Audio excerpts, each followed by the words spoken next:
আমি নেই বাবা, সর্বশেষ বিশাল বড় নাম। কি বলছো? সর্বশেষ কত বড় নাম জানো ইন্ডাস্ট্রির? তাহলে তো ওদের কি বলছো তোমরা? আমাকে বলেছে ব্যান করে দেবে কালকে, যে তুমি এসব করো না, তুমি আপনাকে ব্যান করে দেবে। মানে ভাই, মানুষের ভালো করার জন্য যদি কাউকে ব্যান করতে হয় তাহলে তো ঠিক আছে, ব্যান করতে পারছি।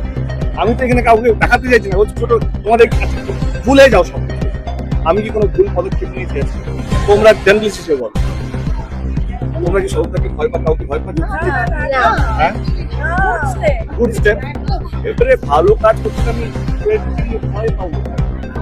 আমার এটাও দেখেছি, স্বাস্থ্যসাথী প্রকল্প একটা অ্যাওয়ার্ড উইনিং একটা প্রকল্প মমতা ব্যানার্জি সরকারের, এবং এই প্রকল্পটা অন্যান্য রাজ্যে সরকার যেটা এই প্রকল্পটার নাম চেঞ্জ করে তারা তাদের রাজ্যে এটা ইউজ করেছে। এটা আমি বলছি না, আপনারা সবাই জানেন।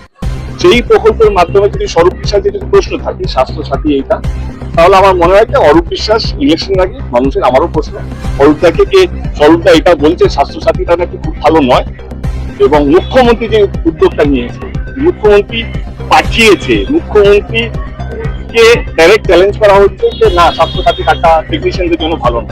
আসুন জিজ্ঞেস করুন এই টেকনিশিয়ানদের। আমি একটা এক্সাম্পল এখন দিলাম, যে একজনের স্বাস্থ্যসাথী কার্ড ছিল না, তার খুব সিরিয়াস, এমার্জেন্সি করে তার কার্ডটা বার করা হলো, তিনি এখন হসপিটালে যাবেন।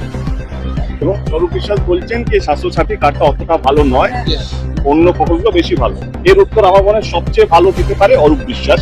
তিনি রাজ্যের আমাদের মন্ত্রী এবং গত 13-14 বছর ধরে মন্ত্রী, এবং তিনি সমানে স্বাস্থ্যসাথী কার্ড নিয়ে, স্বাস্থ্যসাথী প্রকল্প নিয়ে রাজ্য সরকারের হয়ে গ্রামে গ্রামে প্রচার করেছে। এবং ওনারই ভাই, ছোট ভাই যদি প্রশ্ন তোলে যে না স্বাস্থ্যসাথী বীমাটা অতটা ভালো নয়, তার উত্তরটা আমার মনে বড় কথা দেওয়া উচিত।